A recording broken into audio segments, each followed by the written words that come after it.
அஸ்ஸலாமு அலைக்கும் வரஹ்மத்துல்லாஹி வபரகாத்துஹ். அல்ஹம்துலில்லாஹ் 3ஆம் வகுப்பை நாம் அடைந்திருக்கிறோம். இந்த 3ஆம் வகுப்பில நான் தெரிஞ்சுக்கிட்டது என்னவென்றால், இந்த வகுப்பில் அதிகமாக சொல்லப்பட்டது உள்ளம். இன்றைக்கு இந்த உள்ளத்த பத்தி பெரும்பாலான மக்கள் இந்த ரமலான் மாதத்தில் உள்ளத்தை அச்சத்தினால் பயத்தினால் நாம் ஏற்படுத்த வேண்டும். அது அச்சத்தோடு இருக்க வேண்டும் என்ற ஒரு தலைப்பில பல தலைப்பில நம்ம ரமலான் மாதத்தில கேட்டிருப்போம். உள்ளம் என்ப அச்சத்திற்காக நம்ம இந்த இந்த ரமலான் மாதத்தில குர்ஆன் அதிகமாக ஓத வேண்டும். குர்ஆன் அதிகமா நன்மை செய்யும். அச்சம் ஏற்பட வேண்டும் என்ற ஒரு இதற்காக அதிகமாக இந்த ரமலான் மாதத்தில பேசப்பட்டிருக்கு. ஆனால் எவ்வளோதான் நம்ம அச்சத்த பத்தி பேசினாலும், அச்சத்த பத்தி எடுத்துரைத்தாலும், இல்ல அச்சத்த பத்தி கேட்டாலும், அந்த நொடி தான் நம்மளுக்கு ஓரளவுக்கு ஒரு பயத்தை ஏற்படுத்துதே தவிர, அதை தாண்டி விட்டோமானால், ஒரு எந்த ஒரு சம்பவம் எதுவுமே நடக்காத மாரியும், அப்படி ஒன்றை கேட்காத மாரியும் நம்மளுடைய செயல்கள் அமைந்து விடுகின்றன. இது நிச்சயமாக ஒரு தீர்வா இருக்கும் அப்படின்னு சொன்னா, ஒரு நல்ல வழிக்கு தீர்வா இருக்கும்னு சொன்னா நிச்சயமாக கிடையாது. ஏன்னா தற்காலிகமான ஒரு சந்தோஷம், தற்காலிகமான ஒரு துன்பம், அதேபோல தற்காலிகமான அந்த ஒரு பயமே தவிர, அந்த பயம் என்பது நம்மளுடைய மறுமை நாள் வரை, நம்மளுடைய அந்த அ மரணம் வரை அந்த பயம் இருக்கணும் அப்படின்றால், நம்முடைய வாழ்க்கையில் நிச்சயமாக குர்ஆன் என்பது ஒரு பெரிய அங்கம் வகிக்க வேண்டும். இது நிச்சயமாக நான் உணர்ந்துக்கிட்டேன். 1ஆம் வகுப்பு, 2வது வகுப்பில விட, இந்த 3வது வகுப்பு என்பது உள்ளத்தை எப்படியெல்லாம் அச்சத்தால் ஏற்படுத்தணும் அப்படின்னு சொல்றப்போ, எனக்கு சொன்ன இதிலேயே அதிகமாக புடிச்ச ஒரு விஷயம் அப்படின்னு சொன்னா, அந்த ஒரே ஒரு ஆயத்து தான் எனக்கு ரொம்ப அச்சத்த ஏற்படுத்தின மாரி இருந்துச்சு.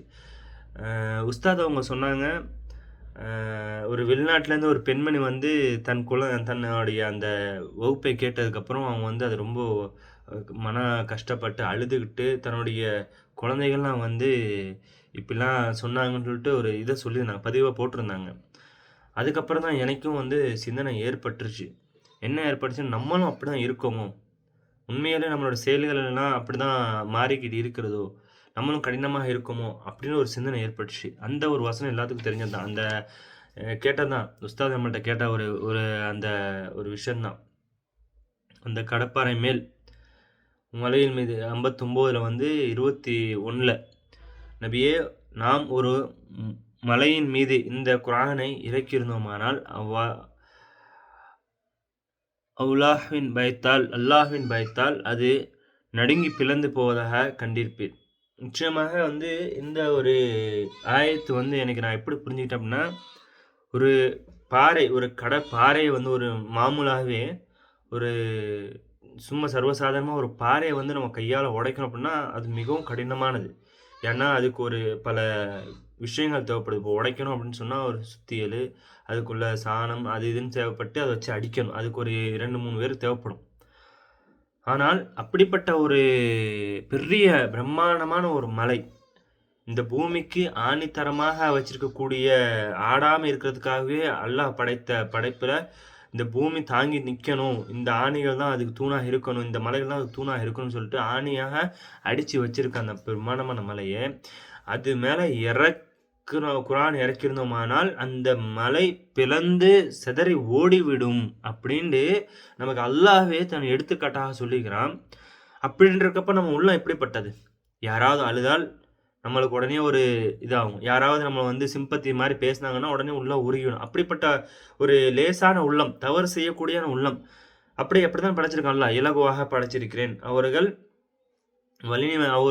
வெறும் தவறு செய்யக்கூடிய மனிதராக நான் படைச்சிருக்கேன் அப்படின்னு அல்லாஹ் சொல்றான். அப்ப மனம் எ எந்த அளவுக்கு லேசாக இருக்கு அப்படின்ற ஒரு இது நம்ம உணர முடியுது.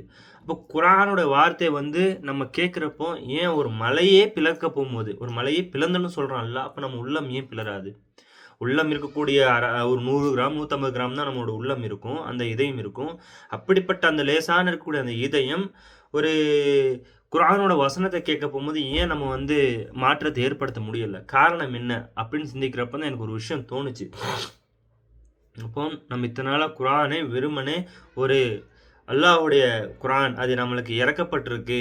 அது வெறுமனே ஓதணும். ஒரு சடங்கு சம்பிரதாயமா ஓதிக்கிட்டே போகணும். அப்படின்ற ஒரு எண்ணம் தான் எனக்குள்ள வந்து அந்த அந்த மாரி தான் ஓதணும் அப்படின்ற ஒரு இத்தன நாள் நம்ம இருந்தோம்.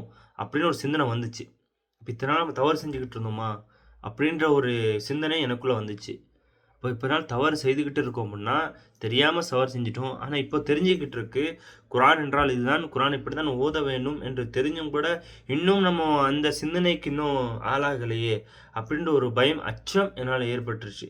ஏன்னா, நம்ம ஒரு குரானோட வசனத்த கேட்கிறப்போ அப்படின்னா, அது எந்த அளவுக்கு முக்கியமானதா இருக்கும். அந்த வசனம் ஒரு வசனம் நம்மளுக்கு எடுத்து காட்டப்படுது, சொல்லப்படுதுன்னா, நம்ம உள்ளம் எந்த அளவுக்கு சிலிர்க்க வேண்டும், நம்ம உடம்புடைய அந்த முடியில அந்த கைகள் இருக்கக்கூடிய அந்த ரோமங்கள்லாம் எப்படி எந்திரிச்சு நிக்கணும். ஆனால் என்ன செய்றோம்? நம்மளுக்கு அத கடந்து செல்றோமே தவிர, சற்று கூட பொருட்படுத்தாமல், அதை சிந்திக்காமல் நம்ம கடந்து போறோம். ஆனால் உதாரணமா ஒரு விஷயம் சொல்லணும் அப்டின்னா, நம்ம ஒரு பயணத்த வந்து மேற்கொள்றோம். ஒரு வழியில வந்து பயணம் பண்ணிக்கிட்டு இருக்கோம். ஒரு பயணம் மேற்கொள்றப்போ வந்து, ஒரு திடீர்னு ஒரு நம்ம ஒரு 100 ஸ்பீட்ல போய்க்கிட்டு இருக்கோம். நம்மள மாரி ஒரு 100 ஸ்பீட்ல இன்னொரு வண்டி போய்க்கிட்டு இருக்கும்னா, நம்மளுக்கு முன்னாடி போன வண்டி உடனே ஆக்சிடென்ட் ஆயி ஸ்பாட்ல வந்து இறந்திருக்காரு. அத பார்த்து நம்மளோட ஒரு உள்ளம் அந்த உடனே ஒரு துடிதுடிப்பு ஒரு அந்த 100ல இருக்கக்கூடிய அந்த வேகம் வந்து சட்டனா ஒரு 50ல 20ல இறங்கி மெதுவா கொஞ்ச நேரம் போகும். அப்ப அப்படி அந்த ஒரு அச்சம் அந்த நேரத்துல வர்றப்போ, இந்த குர்ஆனோட வசனம் ஏன் நம்ம வாழ்க்கையில வந்து அச்சத்தை ஏற்படுத்த மாட்டேங்குது? அப்போ நம்மளுடைய உள்ளத்தில் கோளாறு இருக்கிறது என்று தான் நான் உணர்ந்துகிட்டேன். என்னன்னா, ஒரு சம்பவம் நடக்குது. நம்மளுக்கு அதிர்ச்சி தரக்கூடிய சம்பவம். அது ஷாக் தரக்கூடிய சம்பவமா இருக்கு. அது கேட்டோனே நம்ம பதறுறோம். நம்ம கேட்டோனே பயப்படுறோம். அத பார்த்து சற்று நேரம் வந்து அங்கேயே நின்றுறோம். சில பேத்துக்குலாம் மயக்கம் வரும். சில பேத்துக்கு வந்து ஃபிட்ஸ்லாம் வந்துரும். அப்போ அந்த மாரி விஷயங்கள்லாம் பார்க்கும்போது நம்ம நடுங்குறோம். ஆனா, குரானை கையில வச்சுட்டு இருக்க போம்போது, இந்த குரான் அல்லாஹ்வுடைய கலாமுல்லாஹ் அந்த கிதாபை வந்து கையில வச்சுட்டு இருக்க போம்போது, நம்மனால ஏன் அந்த மாரி பயம் ஏற்படுத்த முடியல? பயம் ஏன் உணர முடியல நம்மனால? இன்றைக்கு சர்வசாதாரணமா ஒரு குரான கையில புடிச்சிருக்கோம். இந்த குரான்ல எவ்வளோ வார்த்தைகள் சொல்லப்பட்டிருக்கு, எத்தன விஷயங்கள் அடங்கியிருக்கு, எவ்வளோ வழிகள் இதுல வந்து அல்லாஹ் சொர்க்கத்துக்குரிய வழிகள சொல்லியிருக்கான். அல்லாஹ் நரகத்த பத்தி எப்படிலாம் சொல்லியிருக்கான், அப்படின்ற ஒரு விஷயங்கள் எல்லாம் நம்ம கையில ஒரு புத்தகம் ஒரு 5 விரல்ல பிடிச்சுக்கக்கூடிய ஒரு புத்தகத்த நம்ம கையில வச்சிருக்கோம். அந்த புத்தகத்தை வெறுமனே வந்து கடந்து தினமும் ஓதிக்கொண்டும் கடந்து செல்றோமே தவிர, நம்ம வாழ்க்கையில அத வந்து இம்ப்ளிமெண்ட் பண்ணியிருக்கோமான்னு சொன்னா, நிச்சயமாக என்னோட வாழ்க்கையில வந்து ஒரு கேள்விக்குறி தான். நானும் இன்னும் முயற்சி செஞ்சுகிட்டு இருக்கேன். ஏன்னா நம்ம இந்த வகுப்புல என்ன கத்துக்கிட்டோம் தான் நம்மளுக்கு தேவ. இந்த வகுப்ப வந்து அ எனக்கு நான் புரிஞ்சுக்கிட்ட வரைக்கும் இந்த வகுப்பு வந்து உஸ்தாது வந்து, நீங்க வந்து தெரிஞ்சுக்கிட்டது, புரிஞ்சுக்கிட்டத வந்து எடுத்து சொல்லுங்க. அத வந்து வீடியோவா போடுங்க. அதான் உங்களுக்கு வந்து பயிற்சியாக நாங்க வந்து எக்ஸாமா நாங்க பார்க்குறோம். அப்படின்னு வந்து நம்மளுக்கு என்ன சொல்லப்படுதுன்னா, அது நான் அப்படிதான் பார்க்கிறேன். ஆனால், இதுல வந்து அதனால உண்மைய வந்து நான் வந்து இந்த இத்தன 3வது கிளாஸ் அட்டெண்ட் பண்ணி முடிச்சதுக்கப்புறம், உணர்ந்த ஒரு விஷயம் அந்த ஒரே ஒரு ஆயத்து மட்டும் நம்மளால வந்து மறக்கவே முடியல. இன்னும் சொல்லப்போனா, நபிகள் நாயகம் நம்ம வந்து ஹதீஸ்கள வந்து எடுத்துக்கிட்டோம் அப்படின்னா, சஹீஹுல் புகாரில 79வது ஹதீஸ்ல புக் நம்பர் 3. இதுல வந்து சொல்லப்படுது. இந்த பூமிகள பற்றின ஹதீஸோடைய நீளம் வந்து அதிகம். ஆனா வந்து 3 விஷயம் சொல்லப்படுது பூமிய பத்தி. பூமியில வந்து தண்ணீர் அல்லாஹ் வந்து அனுப்புறான். அந்த சில ஒரு பூமி வந்து தண்ணீய தேக்கி வச்சுக்கிட்டு தாவரங்களுக்கும், கால்நடைகளுக்கும், மனிதனுக்கும் அதுக்கு வந்து தண்ணி வந்து பூட்டுவதற்காக அத வச்சிருக்கான். 2வது பூமி வந்து தண்ணிய ஃபுல்லா உள்ளாக்க இழுத்துக்கிட்டு தாவரங்கள குடுக்குது, விவசாயத்த குடுக்குது, மற்ற கனிகள குடுத்துக்கொண்டு நம்மளும் சாப்பிட்டுக்கிட்டு பிற இனங்களும் சாப்பிட்டுக் கொண்டு, பிற பறவைகளும் சாப்பிட்டுக் கொண்டு இருக்கிறது. 3வது என்ன அப்படின்னு சொன்னா, எதுக்கும் உதவாத ஒரு பூமி. எதுக்கும் உதவாத ஒரு தரங்கெட்ட ஒரு பூமின்னு சொல்லலாம். அது தண்ணியும் தேக்கி வச்சுட்டு சேரும் சகதியுமா ஆகுமே தவிர, எந்த ஒரு பயனும் அளிக்காத அளவிற்கு அந்த பூமி மாறியிருக்கும். அப்ப இன்னைக்கு நம்மளோட உள்ளம் அந்த மாரி தான் இருக்கோ, அந்த மாரி தான் நம்ம மாறிட்டோமோ, அந்த மாரி தான் வாழ்ந்துகிட்டு இருக்கோமோ, தினமும் எந்திரிக்கிறோம், தினமும் காலையில வந்து பிரஷ் பண்ணிட்டு, நம்மளுடைய பயணத்த வந்து தினமும் ஏதோ ஒரு நோக்கி குடும்பத்துக்காக உழைக்கணும், ஏதோ ஒண்ணு பண்ணணும் அப்படின்றதுக்காக தினமும் ரெடி ஆயிட்டு, வெளிய போயிட்டு, திரும்பி மத்தியானம் சாப்பிடுறது, அடுத்து வந்து சாயந்தரம் டீ குடிக்கிறது, ஈவினிங் வந்து இரவுல வந்து மறுபடியும் கை, கால் கழுவிட்டு, ஏதோ தொழுவேன்ற ஒரு கடமையினால தொழுதுகிட்டு, உடனே வந்து கை, கால் கழுவிட்டு சாப்பிட்டுட்டு, மறுபடியும் தூங்குறோமே தவிர, ஏதோ ஒரு நேரம் கிடைச்சு ஏதோ ஒரு 2 ஆயத்து ஓதுறது, 3 ஆயத்து ஓதுறது, இல்ல சூரா மனப்பாடம் வந்தா மனப்பாடம். அதுவும் தக்வாதாரியா இருந்தால், சூரா மனப்பாடம் இருந்தால் மனப்பாடமாக இருந்த சூறாவை ஓதிக்கொள்வது நன்மை கிடைக்கும் அப்படின்றதுக்காக. ஆனால், இப்படியே தான் இப்படிதான் தினமும் நம்மளுடைய வாழ்க்கைய வச்சிருக்கோமே. ஆனால், ஒரு கணம் நிண்டு சிந்திச்சோம்னு சொன்னா, இது எதுக்குமே இது எதுக்குமே பயனளிக்காத ஒரு வாழ்க்கையா இத்தனை நாள் வாழ்ந்திருக்கோன்ற ஒரு விஷயம் தான் புரியுது. ஏன்னா, ஒவ்வொரு மனிதனும் இன்னைக்கு சயின்டிஃபிக்கா ஒவ்வொரு மனிதனும் எப்படி பேசுறான், எப்படி சொல்றான் அப்படின்னா, தான் பிறந்ததுக்காக ஒரு அர்த்தம் வேண்டும். தான் பிறந்ததுக்காக ஒரு அர்த்தம் வேணும் அப்படின்னு சொல்றப்போ, நாம் பிறந்ததுக்கு இதுதான் அர்த்தம் என்று அல்லாஹ் சொல்லியிருக்கான். இதுதான் உன்னுடைய நோக்கம்ன்னு சொல்லியிருக்கான். இதுதான் நீ வாழ்க்கையாக வாழ வேண்டும்னு சொல்லியிருக்கான். இதற்காகத்தான் நீ வாழ வேண்டும் என்று பல விஷயங்கள் அல்லாஹ் வந்து மனிதன் இப்படித்தான் இருக்கணும். நீ இதுக்காக மட்டும் தான் வரப்பட்டிருக்கா. இதுக்காக மட்டும் தான் நீ உலகத்துல இருக்கா அப்படின்னு அல்லாஹ் நம்மளுக்கு மற்றவர்களை விட இன்னைக்கு சயின்டிஃபிக் எதுக்கு வாழணும் அப்படின்னு நீ தெரிஞ்சுக்கிட்டு வாழுப்பான்னு சொல்றான். ஆனா, நம்ம எதுக்கு வாழ வந்திருக்கோம்னு அல்லாஹ்வே நம்மளுக்கு காட்டி தந்துட்டான். அத மறந்துட்டு நம்ம இன்னைக்கு வாழ்றோமே, இது உண்மையாகவே ஒரு அர்த்தமுள்ள வாழ்க்கையா வாழ்றோமா? அப்படின்னு கேட்டோம்னு சொன்னா, நிச்சயமாக தனக்கு தானே ஒரு கேட்கக்கூடிய ஒரு கேள்வி தான் இது. எனக்கு நானே கேட்டுக்கிட்ட கேள்வியும் கூட இது. ஏன்னா, நம்ம இத்தன நாளா வாழ்ந்துட்டோம். இத்தன வருடங்கள் ஆயிருச்சு. நம்மளும் குரான ஓதியிருக்கோம். நம்மளும் ஹதீஸ் படிச்சிருக்கோம். நம்மளும் தொழுகுறோம். நம்மளும் பிறருக்கு எடுத்து வைக்கிற ஒரு சூழ்நிலை இருக்கும். இருந்தும் நம்ம குரான வந்து, ஹதீஸ வந்து ஒரு வெறுமனே ஒரு படிச்சுட்டு அத போய் சொல்றோம் அப்படின்ற ஒரு நிலைப்பாட்டுல இருக்கோமே தவிர, அது நம்மளோட வாழ்க்கையில முடிஞ்சால் பயன்படுத்தணும் அப்படின்ற ஒரு நிலைப்பாட்டுல கொஞ்சம் கொஞ்சமா செஞ்சுக்கிட்டு வரோமே தவிர, ஆனால் குரான் என்றால் இந்த அளவிற்கு அர்த்தத்த கொடுக்கக்கூடியது. இதுதான் உண்மையான ஒரு அர்த்தம். இது மூலியமா தான் வாழ்க்கைய தொடங்க வேண்டும். இப்படித்தான் வாழ வேண்டும் என்ற ஒவ்வொரு எழுத்திலையும் அல்லாஹ் சுப்ஹானஹு வ தஆலா குறிப்பிட்டுக்கிட்டே வர்றானே, இத வந்து தினமும் ஓதாம நம்ம என்ன செய்றோம்? அப்போ ஒரு நாளைக்காவாச்சு ஒரு ஆயத்த எடுத்து ஓதி, அத வந்து அர்த்தத்த தெரிஞ்சு, நம்ம அர்த்தத்த புரிஞ்சு, அது ஒரு நாள்ல ஒரு அர்த்தத்த படிச்சு, அத புரிஞ்சு, முடிஞ்ச அளவிற்கு நம்ம வாழ்க்கையில வந்து பயன்படுத்தணும் அப்படின்ற ஒரு எண்ணத்துல, அது நம்மளுக்கு தடுமாறாவது அது பயன்படுத்த வேண்டும். ஆரம்பத்துல வந்து கஷ்டமா இருக்கலாம். ஆனால் இனிமையாவது பயன்படுத்தணும் அப்படின்ற நியத்த நான் வச்சிருக்கேன். ஏன்னா, நம்ம 100க்கு 100% அல்லது 100க்கு 50% நம்ம என்ன செய்ய முடியாது. முழுசாகவே வந்து வாழ்க்கைய உடனே மாற்ற முடியுமான்னு சொன்னா, அது என்னோட கருத்துல வந்து பொய்யுன்னு தான் சொல்லுவேன். ஏன்னா, அந்த அளவுக்கு வேகமா யாரும் மாறிட முடியாது. அல்லாஹ் சுப்ஹானஹு வ தஆலா யாருக்கு அந்த நாடி இருக்கானோ, இன்ஷா அல்லாஹ் எல்லாத்துக்கும் அது நாடுன்னு நான் அந்த அல்லாஹ்ட்ட வந்து துவா கேட்டுக்கிறேன். ஏன்னா, அந்த உள்ளம் வந்து கடினம் ஆயிருச்சு அப்படின்னு சொன்னா, நம்மளைப் போல ஒரு வழிகேடர்கள் யாரும் இருக்க முடியாது. ஏன்னா, உள்ளம் கடினமாச்சுன்னா என்ன? இப்ப இரும்பு வந்து இதாயிருச்சு. இரும்பு வந்து என்ன ஆயிருச்சு அப்படின்னு சொன்னா, துரு புடிச்சிருச்சு. அத என்ன செய்ய முடியும்? அந்த துரு புடிச்ச இரும்ப வச்சு என்ன செய்ய முடியும்? ஒண்ணும் செய்ய முடியாது.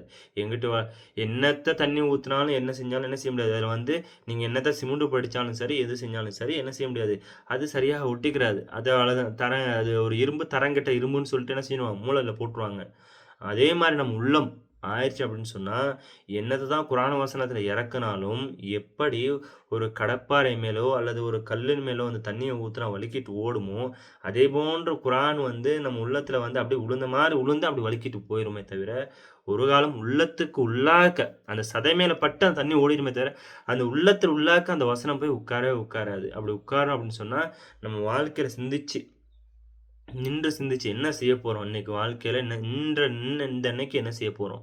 இந்த அன்னைக்கு இப்படி கஷ்டப்பட்டு இப்படி வந்து தொழில் செய்யணும் அப்படின்றப்போ, அப்போ 1 மணி நேரம் அல்லாஹ்க்காக ஒதுக்கி நம்மளுடைய வாழ்க்கையில ஒரு ஒரு அங்கமாக இருக்கிறதுக்காக அந்த குரானை 1 மணி நேரம் எடுத்து ஒரு ஆயத்த ஓதி அந்த 1 மணி நேரத்தில அந்த ஒரு ஆயத்த மட்டும் சிந்திச்சு, ஆராய்ச்சி செஞ்சு நம்மளோட வாழ்க்கையில அந்த அன்னைக்கு அத வந்து பயன்படுத்த முடியுமான்னு சிந்திச்சு பார்க்கணும். அப்படி சிந்திச்சோமானால், ஒரு நாளைக்கு 1 மணி நேரம் என்பது மிகப்பெரிய ஒரு விஷயம். அப்படி செய்தாலே சிறு துளி பெருவெள்ளம்னு சொல்லுவாங்க பார்த்தீங்களா? அந்த மாரி இன்னைக்கு ஒரு நாளைக்கு 1 மணி நேரம் செய்றதுனால, நம்ம அத பழகிட்டோம் அப்படின்னு சொன்னா, ஒரு வருட காலமோ, 6 மாத காலம் அப்படியே பழகிட்டு வந்தோம்ன்னு சொன்னா, இன்னைக்கு நம்மளுடைய நிலைமை நம்மளே சிந்திச்சு பார்க்கவே முடியாது. அன்றைய தினத்துல நம்ம இப்படி கஷ்டப்பட்டுருந்தோம். இன்னைக்கு நம்மளுக்கு வாழ்க்கையில மிகவும் ரொம்ப குரானோடாக அங்கம் வகிக்கக்கூடிய மனிதனாக மாறிக்கொண்டே இருப்போம். உள்ளம் அப்படியே தேடிக்கிட்டே இருக்கும். ஏன் அப்டின்னா, ஒரு விஷயத்த நம்ம பழகுறது தானே இருக்கு. பழகுறப்போ ஆரம்பத்தில கஷ்டமா இருக்கும். வண்டி ஓட்டுறதா இருக்கட்டும், சைக்கிள் ஓட்டுறதா இருக்கட்டும், எதுவா இருக்கட்டும், எந்த ஒரு இதா இருக்கட்டும், எந்த ஒரு ஆரம்பம் விஷயம் வந்து ரொம்ப கடினமாக இருக்கும். ஏன்னா, அது வந்து சில நேரத்துக்கு எரிச்சல் வந்துரும். சில நேரத்துக்கு பொறுமை இல்லாம பொறுமை இழந்து விட்டுட்டுருவோம். ஆனால், ஒரு பொறுமையோடு இந்த குரான் நம்மளை வழிகாட்டும், நமக்கு நன்மை சேர்க்கும், நமக்கு சொர்க்கத்தை கூட்டக்கூடிய அந்த குரானை, ஒரு நாளைக்கு 1 மணி நேரம் எடுத்து படிப்போம் அப்டின்ற வலுக்கட்டாயமா நியத்த வச்சுட்டு நம்ம வந்து அத செயல்படுத்தினோம் அப்படின்னா, ஒரு 6 மாத காலம் நம்மளுக்கு அப்படியே கஷ்டமா போனாலும், அடுத்து அடுத்து போக போக நம்மளுக்கே பழகிரும். நம்ம வந்து கஷ்டப்பட தேவையில்ல. நம்மளே உள்ளம் சொல்லும், "இந்த நேரத்தில் நீ இதுதான் செய்யணும். நீ இத ஓது" அப்படின்னு சொல்றப்போ, ஏன்னா இந்த 6 மாத காலம் ஓதுறப்போ வந்து நம்ம பயிற்சி பெற்றிருப்போம்ல. அந்த தெரிஞ்சு ஏன்னா வெறுமனே ஓதுறது வந்து கிடையாது நம்ம சொல்றது. 1 மணி நேரத்தில வந்து முடிந்த அளவுக்கு என்னால முடிஞ்ச அளவுக்கு 1 மணி நேரத்தில ஒரு ஆயத்த எடுத்தோம் அப்படின்னா, அந்த ஒரு ஆயத்தில என்ன சொல்ல வர்றான்? எதனால இப்படி சொல்றான்? அதுக்கு என்ன அர்த்தம்?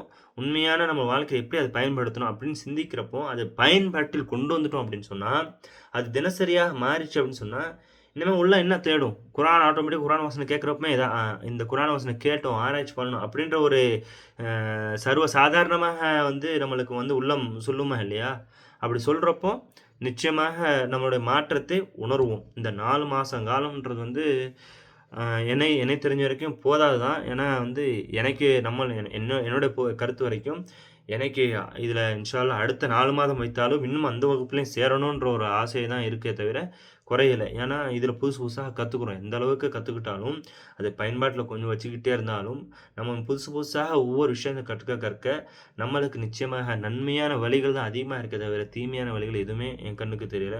ஏன்னா, அல்லாஹ் சுப்ஹானஹு வ தஆலா ஒவ்வொரு விஷயம் இந்த உள்ளத்த பத்தி சொல்லப்போகும் ஒவ்வொரு விஷயம் 39ல 22, 2ல 67 அதுலேருந்து 73 அப்புறம் 74 அப்புறம் 2ல 55 இது போன்ற விஷயங்கள்லாம் அல்லாஹ் சுப்ஹானஹு உள்ளத்த பத்தி சொல்லிக்கிட்டே வர்றப்போ வந்து, நம்ம வந்து இந்த அளவிற்கு சொல்லப்போனா நான் வந்து இன்னும் மடமையாவே இருந்தனோ! அப்பிடின்ற ஒரு சிந்தனைலாம் வந்துருச்சு. ஏன்னா, அந்த பெண்மணி அந்த விஷயம் கேட்டதுக்கப்புறம், அந்த வெளிநாட்ல இருக்கக்கூடிய ஒரு பெண்மணி, அந்த பெண்மணி வந்து உஸ்தாதுடைய கிளாஸ கேட்டதுக்கப்புறம், அந்த உள்ளத்துடைய விஷயத்த கேட்டதுக்கப்புறம், நம்மளோட உள்ளம் அப்படி ஆயிருச்சோன்ற சொல்லி ஒரு பயந்து அழுதாங்க அப்படின்றப்போ, அப்ப நம்மளுடைய உள்ளம் அப்படிதான் இருக்கோ! அப்படின்ற ஒரு சிந்தனை வந்து கண்டிப்பாக என்னுடைய சிந்தனையில வந்து விழுந்துருச்சு. அவங்க வந்து இந்த ஒரே ஒரு ஆயத்த வச்சு இவ்ளோ அளவுக்கு ரியாக்ட் ஆயிருக்காங்க அப்படின்னா, இவ்ளோ அழுவுறாங்க அப்படின்னா, அப்ப நம்மளோட உள்ளம் அப்படிதான் ஆயிருச்சோ! நம்மலாம் அப்படி வழிகேட்டுலாம் இருந்திருக்கோமோ! ஒரு பயம் வந்துருச்சு. ஏன்னா இத்தன நாள் தொழுதுருக்கோம், இத்தன நாள் நோன்பு பிடிச்சிருக்கோம், இத்தன நாள் வந்து அறிவுரை செஞ்சிருக்கோம், இத்தன நாள் குரான ஓதிருக்கோம், குரான முடிச்சிருக்கோம், எத்தனையோ கிதாப்கள படிச்சிருக்கோம். அப்படி இருந்தும் நம்மளும் கடினமா இருந்துட்டோமோ! வழிகேட்டுல இருந்துட்டோமோ! அல்லாஹ் அதான சொல்றான் குரான்ல. நான் நாடியவருக்கு வழிகேட்டில விட்டுவிடுவேன் அப்படி. அப்போ நம்ம வழிகேட்டில இருக்கோமோ! உள்ளம் கடினமாயிருச்சோ! அப்போ கடினமாயிருச்சுன்னா வழிகேட்டில இருக்கோன்னு அர்த்தம். அப்படின்ற அளவுக்கு ஒரு பயம் வந்துருச்சு. அப்போ நம்மளோட வாழ்க்கையில வந்து பயிற்சி ரொம்ப ரொம்ப தேவை. பயிற்சி இல்லாத எந்த ஒரு இதுவுமே பயனளிக்காது. ஏன்னா நபிகள் நாயகம் ஸல்லல்லாஹு அலைஹி வஸல்லம் தொழுகை விஷயத்தில சொன்ன ஒரு விஷயம் தான். 7 வயதானால் தொழுகைக்கு செல்ல சொல்லுங்கள். அதேமாரி 10 வயதானால் அடித்து தொழுக வையுங்கள் என்ற ஒரு ஹதீஸ் எல்லோருக்குமே தெரியும். அப்போ என்ன அர்த்தம் அப்படின்னு சொன்னா, அது அந்த வயசுல பழகுனா தான் அவன் ஒரு பருவமைந்த வயது வர்றப்போ, அது அவனுடைய வாழ்க்கையில் அந்த தொழுகை ஒரு அங்கமாக வைச்சு, அந்த நேரத்தில் குறிப்பிட்ட நேரத்தில் தொழுக வேண்டும் ஒரு அச்சம் அவனுக்கு ஏற்படும். அந்த சிந்தனை என்பது வரும் என்பதற்காகத்தான் அந்த ஹதீஸ நான் வந்து புரிஞ்சுகிட்டது. அதத்தான் அப்படிதான் அந்த கருத்து தான் சொல்ல வருது. அப்போ பயிற்சின்றது ரொம்ப முக்கியம். அப்போ குர்ஆனு கூட நம்மளுக்கு வந்து பயிற்சி ரொம்ப தேவை. நம்ம கடந்த காலம் வாழ்ந்து விட்டோம். கடந்த காலம் அல்லாஹ் இப்படி ஏற்படுத்தினான். ஆனா இன்னும் நம்மளுக்கு இன்னும் எனக்கு வந்து அல்லாஹ் சுப்ஹானஹு வ தஆலா வாய்ப்பை குடுத்திருக்கிறான் என்ற சந்தோஷம் தான் படுகிறேன்.